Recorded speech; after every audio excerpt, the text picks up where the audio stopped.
네, 다음은 세상 돋보기 시간이죠. 첫 번째 돋보기는 추락했지만 다행입니다. 먼저 어떤 추락 사고였는지 살펴볼까요? 변호사님, 2.5m 아래로 추락했다고요? 맞습니다. 이게 7일 오후 5시 30분쯤에 김포시에서 있었던 일인데요. 어린이집 통학 차량이 1톤 트럭과 충돌하는 일이 발생했습니다. 근데 이 충격으로 통학 차량이 옆에 이제 교량으로 밀려났고요.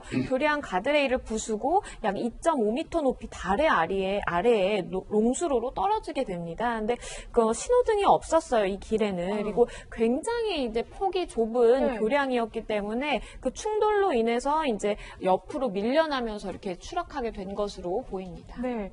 어린이집 차량이다 보니까 굉장히 걱정이 되는데 혹시 운전자가 술을 마신 건 아니에요? 네, 경찰이 사고 직후에 음주 측정을 양쪽 다 했다고 합니다. 어린이집 이 버스 원장이 운전했던 거고요. 네.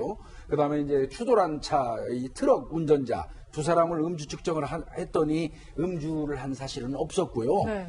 그나마 또 다행인 거는 어린이집 그 버스에는 원장과 인솔교사를 포함해서 어린이 9명, 총 11명이 타고 있었는데 이 머리가 부딪히거나 이래가지고 타박성은 있는 것 같습니다. 네. 그러나 생명에는 전혀 지장이 없다고 하고요. 즉시 아마 모두 퇴원한 걸로 그나마 다행으로 여겨야 될 것 같습니다. 네. 저희도 어린이들이 얼마나 다쳤는지 제가 한번 직접 자료를 봤는데 말씀하신 것처럼 타박상 혹은 왼쪽 눈에 통증 호소 이 정도일 뿐 크게 다친 학생은 없는 것 같습니다.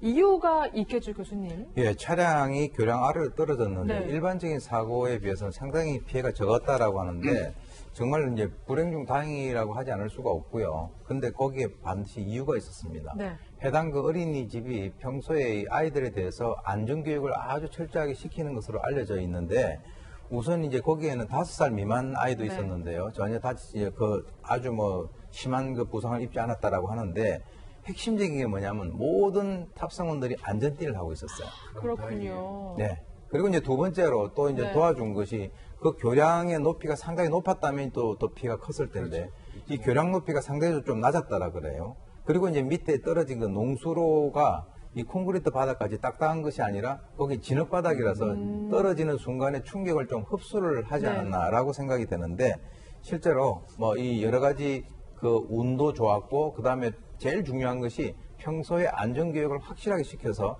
설사 교량 그 높이가 좀 낮고 밑에 그 진흙 바닥이라고 했었어도 안전띠를 매지 않았더라면 더 큰 사고로 이어질 가능성이 컸다라고 하는 점을 주목할 필요가 있습니다. 안전벨트의 소중함 다시 한번 느끼는데요.